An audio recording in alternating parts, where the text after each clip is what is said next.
right, good evening, everybody. Welcome to another episode of Grizzly's Cave. This is Grizzly Andrew. Hope everybody is doing good.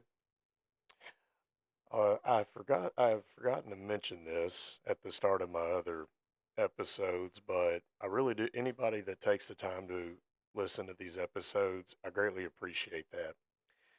And if you wind up streaming the episodes or liking and subscribing, it is much appreciated and it means the world to me. So again, thank you to everybody. And I would like to keep this going for as long as I can. And this, like I've said in a previous episode, this is just something I've had a passion to do for a while, and now I'm finally doing it. I've had some people actually come up to me or message me and tell me that they're really enjoying the podcast and for me to keep it up. And I've had one fella who I'm hoping to have an episode with. He told me, he said, I'm proud of you. He said it may be disappointing at the start. He said, but eventually, it'll turn out to be something, basically something awesome. So things like that just keep me motivated to continue this. So I was supposed to have a guest tonight, but he did inform me he hasn't been feeling good. So hopefully I'll be able to have him on for a future episode. And I do hope that he gets to feeling better. I know there's been over the last month or so, there's been a big type A flu outbreak, and plus it's still winter time, and 'tis the season to be getting sick, unfortunately. But anyways, I do wish him a speedy recovery. Before I start this episode, I do want to plug that GoFundMe account that I mentioned in my previous episode. The account is called Help Ben Build a Future for Indie Wrestling Stars, and the link is gofund.me/9B as in boy, 2 F as in Frank, C as in Charles, 903. And again, folks, we need to keep independent wrestling alive for as long as we can. Any donations would be greatly appreciated. The whole purpose for this is to eventually have a training facility with this promotion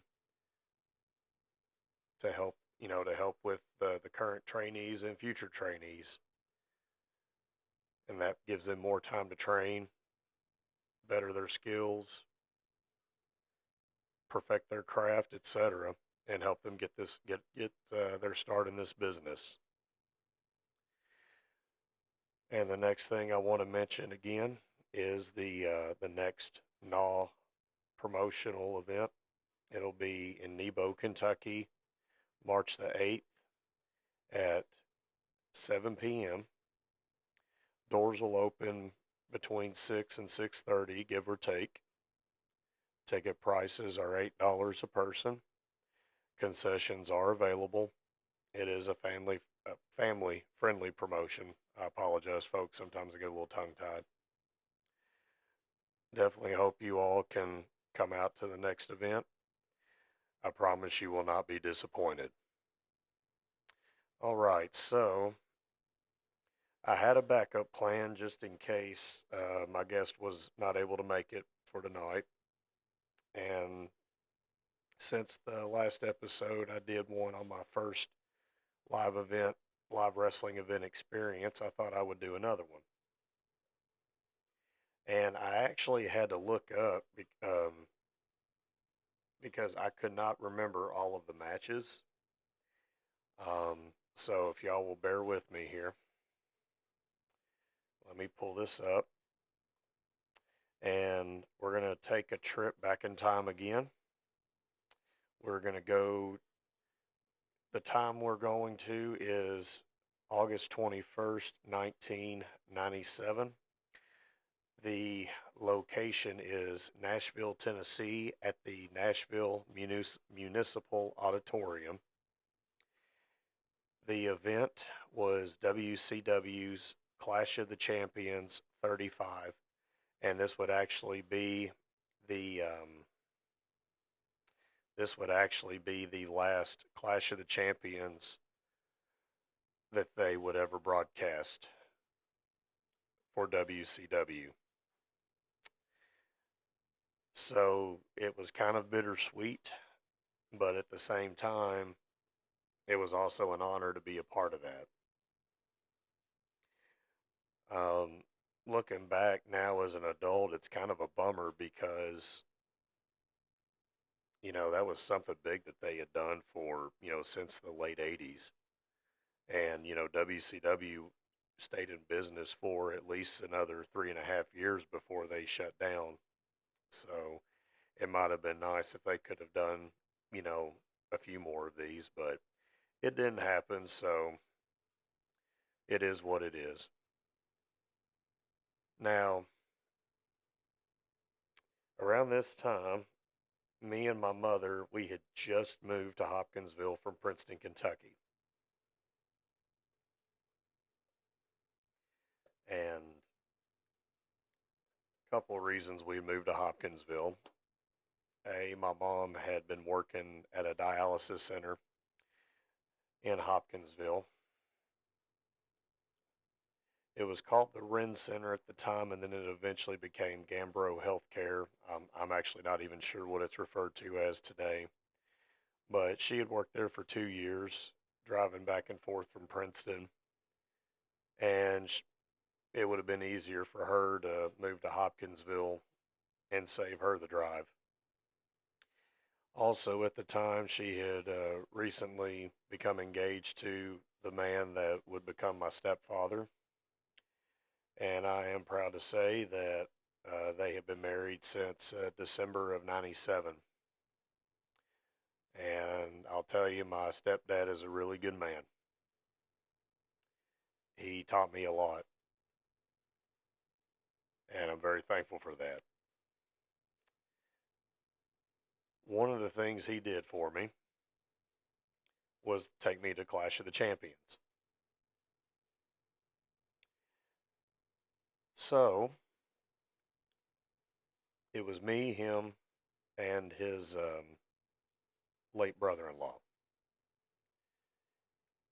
The drive, if you don't know, the drive from Hopkinsville to Nashville, it's about an hour and a half drive. But, this event made it all worth it. So I did pull up the list of matches because I could only remember about a handful of them, or close to a handful of them. There were actually 7 matches. So we'll start off with the opening match. It was a singles match for the WCW United States Championship. And it was the champion, Jeff Jarrett, with Deborah.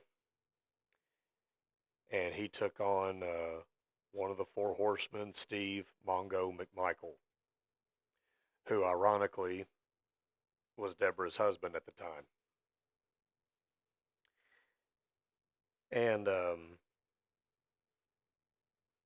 it was a good match.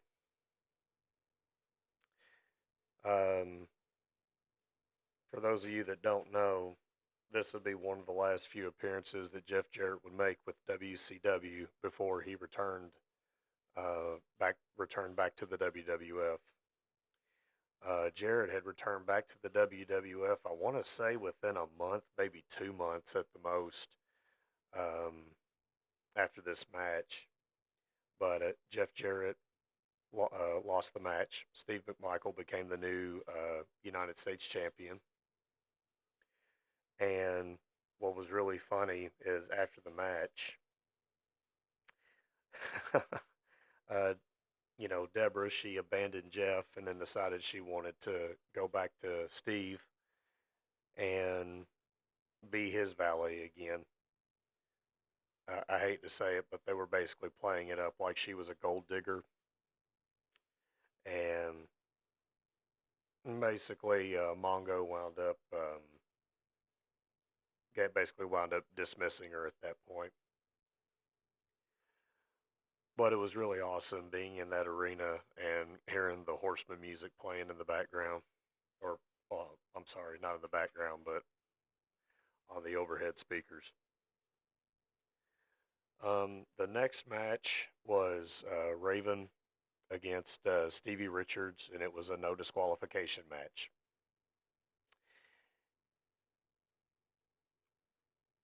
And I'm sad to say I don't remember this match. Um, and bear in mind, this has been a long time ago. But I will say this: Stevie Richards and Raven, both good workers. Um, I think Raven had a really good gimmick and real good psychology.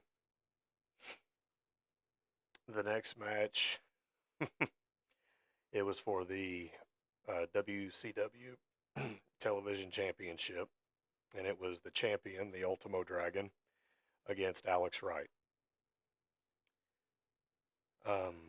Another good match, and actually, this was the longest match on the card. Let me gear back for a second. So the first match between Steve McMichael and Jeff Jarrett that went 8 minutes and 7 seconds. The Raven versus Stevie Richards match was 5 minutes and 1 second. This match with Alex Wright and Ultimo Dragon was 13 minutes and 55 seconds. And I got to say, that one was probably my favorite match of the night. It had really good wrestling, and I've always liked Ultimo Dragon and his gimmick. And Alex Wright, not take anything away from him, a fantastic wrestler. And to my knowledge, or to my understanding, as far as I know, I believe he is actually operating a wrestling school. I'm not sure of the location. I don't know if he's back in Germany or if it's actually here in the States. But Alex Wright wound up defeating Ultimo Dragon with his trademark German suplex, and he wound up becoming the new television champion. The next match was for the Cruiserweight Championship. It was the champion, Chris Jericho, against Eddie Guerrero. Chris Jericho did win that match. It only went 6 minutes, 41 seconds, but being able to see those two in a match, it was just awesome to see that happen. And I'm gonna give a little sidebar here. If you watched WCW, whether back then or if you're watching it like through Peacock, WCW really dropped the ball with these two. But the sad part is they had a really bad reputation for dropping the ball with a lot of people, because there's a list of folks that wound up, leaving WCW and went to work for Vince in the WWF and then eventually WWE, and they achieved much greater success working for him. Um, WCW should have pulled the trigger with these guys, but if you all may remember, or if you didn't know, Stone Cold Steve Austin had worked for WCW as Stunning Steve Austin for a good number of years, and they drastically dropped the ball with him, and he wound up eventually making his way to Vince, and I mean, he became a top money draw and a very popular, and um,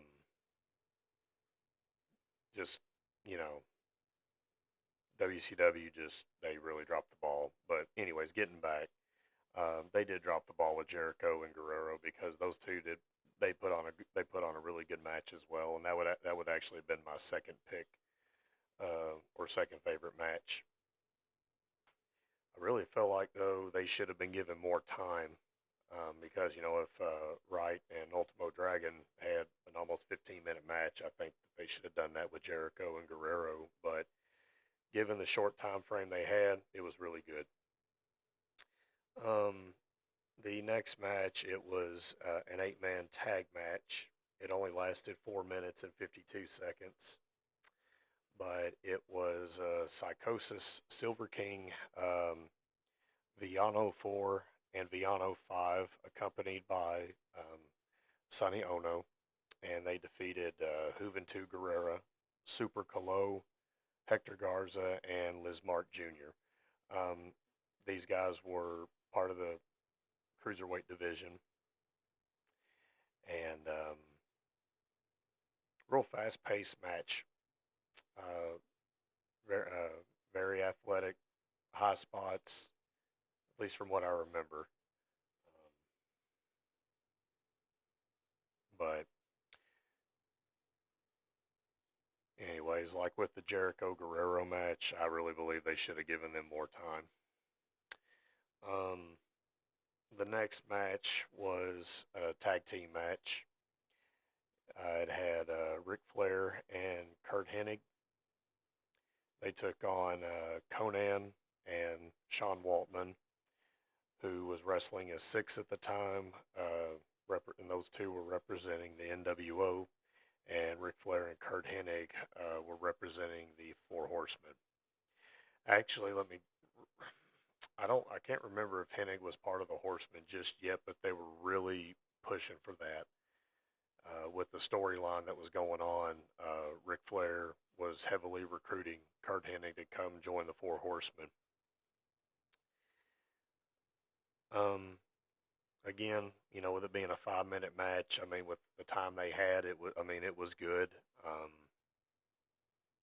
If I'm not mistaken, I think Hennig won the match by putting Conan in well, with the WWF, it was the Perfect Plex when he was Mr. Perfect, but in WCW, he called it the Hennig Plex. Then the final match was Scott Hall and Randy Savage. They were representing the NWO, and they were technically it was Scott Hall. It was technically Scott Hall and Kevin Nash that were the WCW Tag Team Champions, but they were operating under the Freebird rule, and they were accompanied by Miss Elizabeth, and they defeated Diamond Dallas Page and Lex Luger. And that match lasted 9 minutes and 55 seconds. So for those of you that don't know what the Freebird rule is, there was a team called the Fabulous Freebirds, and whenever they were tag team champions, you wouldn't always get the same two defending the championship belts. It could have been Terry Gordy and Michael P.S. Hayes defending it one time. It could have been Michael P.S. Hayes and Jimmy Garvin defending them. Same situation here. Instead of Scott Hall and Kevin Nash, the outsiders defending the belts, it was Scott Hall and Randy Savage. Really good match. Obviously, I was disappointed that Scott Hall and Randy Savage won the match, but what happened after the match totally made me forget all about that. After the match ended, the lights went out, and something about being in an arena where the lights go out and there's, let me see if I can find what the total attendance was. It may or may not have it. No, it sure doesn't. But there had to have been thousands of people there, and hearing everybody screaming and whatnot. Well, then a spotlight comes on, and it's in the rafters, and you see Sting. What an incredible experience. So, um, for those of you that remember, this was during the time he was wrestling with the Crow gimmick, and if you'll remember, and they had showed this on Nitro and other programs going forward, but he had a really big bird on his left arm, and I'm not a bird expert, but I think it might have been a vulture. Well, as he's up there in the rafters staring down into the ring, or staring at the ring, what would eventually become his theme music is playing on the speakers. And then you hear that monologue that's being read off. It sounds like a young child. It was a very ominous feeling. Then after the monologue ended, um, the spotlight went off, the arena lights came back on, and then you look towards the ring. You see the you see that vulture on the turnbuckle, um, and then you see Kevin Nash. He has one of the tag team belts geared back, looking like he's about to take a swipe at the vulture. And then the event's over with. I did eventually head over to the merchandise table with my, at the time, future stepdad, and bought me a T-shirt. It was, well, actually, he bought me the T-shirt. It was one of Diamond Dallas Page's shirts. Had a DDP on the very top, and it had a big blue diamond in the center, and in the back it had his trademark, his phrase, self high five. And I kept that shirt for a while, and just being able to go to something like that was pretty awesome. Well, before we left, in the arena, there were some curtains. There were some curtains that were covering an area, and of course, I'm an 11-year-old kid, so I'm kind of curious.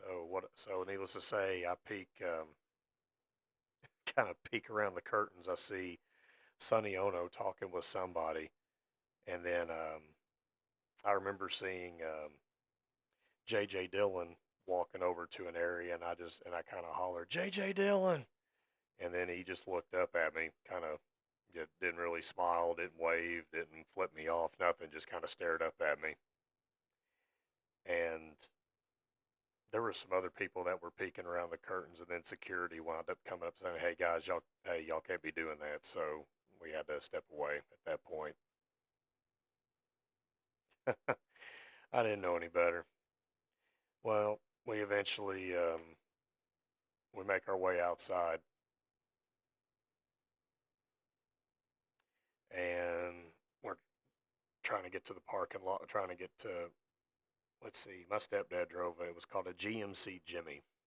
We were trying to find his vehicle, and of course, a bunch of cars start to leave the arena from the parking garage area, and it was obviously the wrestler as well. One of them was Scott Norton, Scott Flash Norton. If you don't know who that is, he got the name Flash because of how fast he would win arm wrestling contests, and this guy is huge, and he was very strong. He, obviously wrestled in WCW. He also wrestled a lot over in Japan. Guy was just a powerhouse, and he was talking, I think, to one of the security guards, I guess, asking for directions and whatnot. But me and a lot of other people, we were doing the trademark NWO hand signal and all that. I need to gear back for just a second. So, uh, right before the main event match started, um, Hall and Savage are already in the ring, but there was when Luger and Page made their entrance, they came out to Luger's theme music. Personally, I wasn't a big fan of that music that Luger had. I personally preferred DDP's music, which was basically just an instrumental version Nirvana's "Smells Like Teen Spirit." But when they were making their entrance, me and, well, I'll just call him my stepdad, even though he wasn't yet. But anyways, me and my stepdad, we did, and if you watch WCW, you'll know you fans will know what I'm talking about. DDP did his trademark double hand signal where he would have his the tips of his index, both of his index fingers touching, and the tips of his thumbs touching, and it would kind of create a diamond shape in between his hands, and then he, he'd throw his arms down and yell "bang." Well, me and my stepdad wound up doing that as they were making their entrance. So, anyways, yeah, I mean, it was a really good event. Um, that was the first time I'd ever been in the municipal auditorium, and that was unfortunately the only WCW event I ever attended. It actually was not a live event because it actually didn't get broadcast until a few weeks later. But yeah, just an incredible experience. Hulk Hogan was not there. I guess that didn't work for him, brother and sister. Um, we eventually, made our way back to Hopkinsville. I wound up falling asleep because I was just tired, and plus I had school the next day. Yeah, because this event actually happened. It was on a Thursday night, so. But yeah, I mean, just a really awesome experience, and things like that, I wouldn't trade it for the world. I really wish my oldest daughter was a fan of wrestling because I'd love to take her to events like this, but she just likes to say that's not her thing, and she just really doesn't have a desire to go to anything like that. I do have something on my bucket list, and it's eventually to be able to go to maybe go to a WWE pay per view. But I know tickets are very expensive, and plus I don't like to drive very long distances. But like I said, it's on the bucket list. Couple things to kind of point out. Um, I mentioned about Sting, with his appearance and the theme music playing and all that. That was also kind of ominous feeling too. Um, but it fit well with the character and the direction they were going. As I stated earlier, Jeff Jarrett wasn't around with WCW for much longer because he would eventually make his way back to Vince McMahon's WWF. Um, Alex Wright actually, even though he won the television championship from Ultimo Dragon, he wound up not holding on to that title for long because shortly after, and I don't remember the time frame. Could have been a couple weeks, it could have been a month, but he eventually dropped it to the Disco Inferno. And for those of you that are listening that have never followed wrestling, yes, there was a wrestler named the Disco Inferno, and if you're interested, you can look him up on YouTube. Um, his real name was Glenn Gilberti. Um, the tag match that had Flair and Hennig against Conan and Six. So um, both of those, not both, excuse me, the men from both teams, that was really synonymous because the following month they would be in the War Games match at the Fall Brawl pay per view. It was going to be the Four Horsemen versus the NWO. And not too long after this match, Kurt Hennig was offered a spot in the Four Horsemen.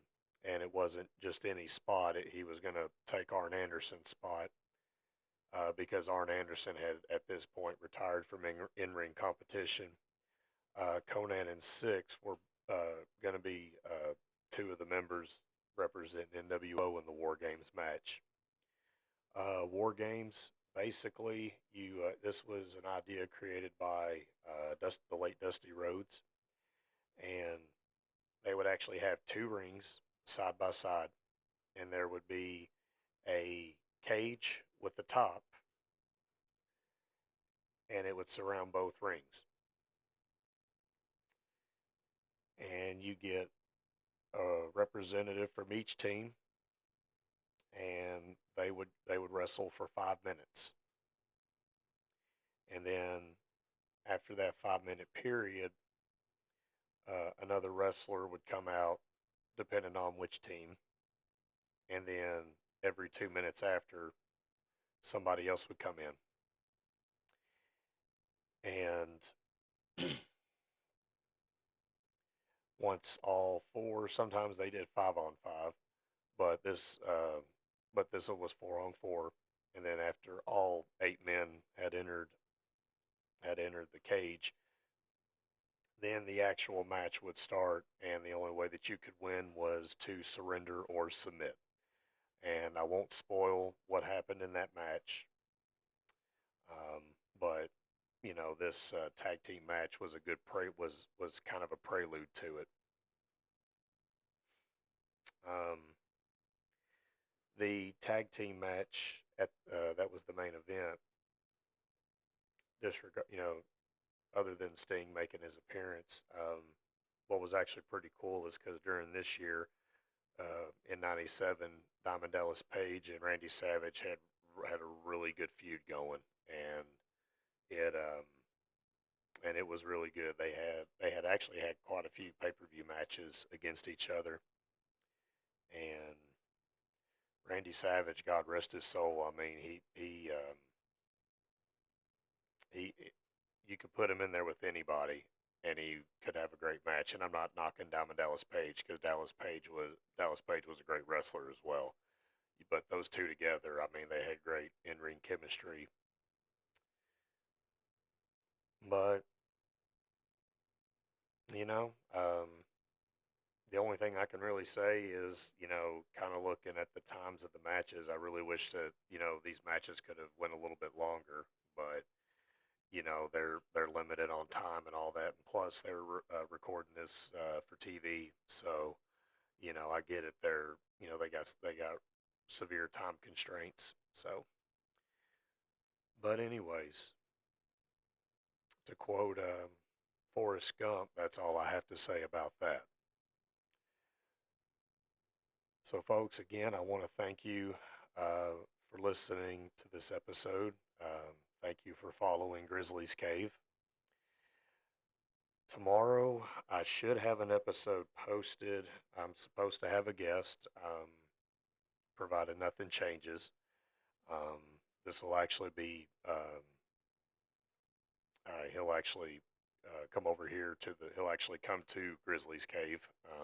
So this will be pretty awesome to have somebody in person to interview. And if something happens and that doesn't happen, then if something happens and that interview doesn't happen, then I'll come up with another episode. So um, before I go, I'm gonna plug again the GoFundMe account. It is Help Ben Build a Future for Indie Wrestling Stars. The link is gofund.me/9B as in boy, 2 F as in Frank, C as in Charles, 903. And again, the next NAW event will be March the 8th, 7 p.m. Doors will open between 6 and 6:30. Tickets are $8 a person. Concessions will be available. All right, everyone. Well, this is Grizzly Andrews signing off from Grizzly's Cave. You all have a good night. Take care, and God bless.